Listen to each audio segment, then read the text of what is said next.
నమస్తే ఫ్రెండ్స్. ప్రతి వారం ఒక బుక్ చదవడం చాలా మంచి అలవాటు, మీకు తెలుసా?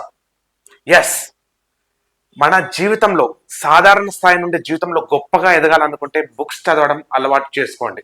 బుక్స్ చదవడం వల్ల కలిగే బెనిఫిట్స్ చాలా ఉన్నాయి. నెంబర్ 1, ఎమోషనల్ స్టిమ్యులస్, మానసిక ఉద్దీపన. అంటే ఎమోషనల్ గా దాంట్లో ఇన్వాల్వ్ అవుతాం. సెకండ్ వన్, ఒత్తిడి తగ్గుతుంది. నెక్స్ట్ థర్డ్ వన్, నాలెడ్జ్ పెరుగుతుంది. ఫోర్త్ వన్, వొకాబులరీ పెరుగుతుంది, మాట్లాడే పదజాలం కూడా పెరుగుతుంది.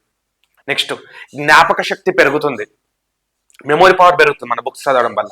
ఫిఫ్త్ వన్, ఏ విషయాన్నైనా చాలా బాగా అనలైజ్ చేస్తాం, లోతుగా ఆలోచించే టాలెంట్ పెరుగుతుంది. Next one, sixth one, concentration develop అవుతుంది. మనం బుక్స్ చదవడం వల్ల బాగా కాన్సన్ట్రేషన్ డెవలప్ అవుతుంది, ఫోకస్ పెరుగుతుంది. సెవెంత్ వన్, రైటింగ్ స్కిల్స్ చాలా ఇంప్రూవ్ అవుతాయి. మీ అబ్బాయి జీవితంలో భవిష్యత్తులో ఒక మూవీ డైరెక్టర్ కావాలనుకుంటే ఇమాజినేషన్ పవర్ కావాలి, ఆ ఇమాజినేషన్ కూడా చాలా పెరుగుతుంది. కావున ఫ్రెండ్స్, నా తరపు నుండి మీకు మీ పిల్లలకి ఈ సమ్మర్ వెకేషన్ లో 5 బుక్స్ చదవడానికి రికమెండ్ చేస్తున్నాను.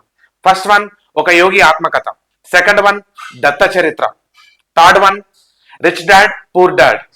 Fourth one, Mahabharat, book by Gita press.